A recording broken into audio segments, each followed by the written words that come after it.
Hi, my name's Sarah. I work at the Black Country Living Museum and I'm the only female driver and clippy.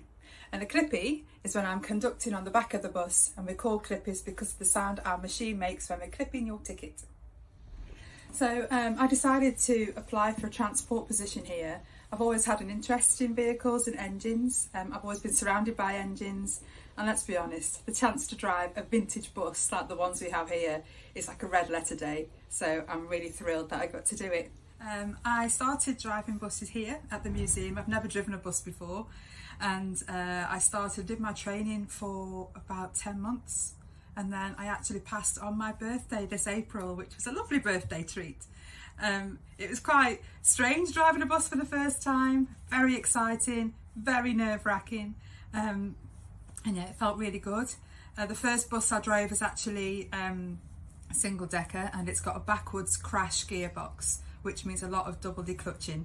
May not mean a lot to younger people, but I'm sure the older folks out there will understand what I mean. So she did grind a little bit when I first started, but the first time I went out solo on her was just an amazing feeling, really. And my first passengers that got on, it was a case of, do I tell them it's my first trip or not? And I didn't, and nobody noticed, so all those nerves were for nothing. I still feel the same now when I drive the bus as I did the very first time I drove it, and I still get that buzz about driving them.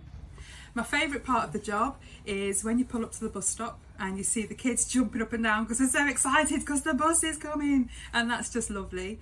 I equally enjoy driving as much as I do conducting, so I don't mind which end of the bus I'm at. A really special moment was a young girl recently, and she turned to her mum and said, "Mummy, there's a lady driving that bus." And her mum said, "Yeah, that's right." And she said, "When I grow up, Mummy, I'm going to drive a bus as well." And that was lovely.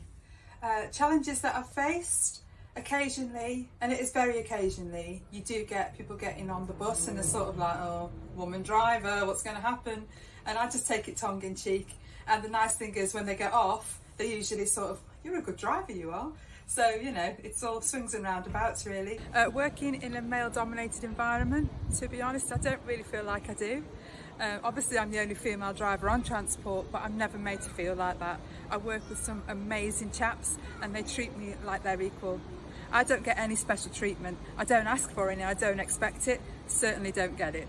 So yeah, I feel very blessed to work here. It's a fantastic museum and we celebrate diversity and everything that comes with it. So my biggest influences, there are so many to choose from, aren't there? We've got the suffragette movement, obviously. We have Mary MacArthur, really strong women. We also have some fantastic men out there as well that do wonderful things.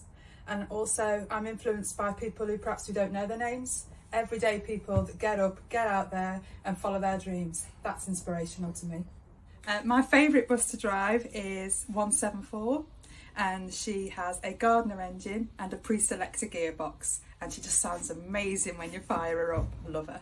So my favourite seat on the bus, obviously the driver's seat, but if I'm a passenger, it's definitely top deck, front row.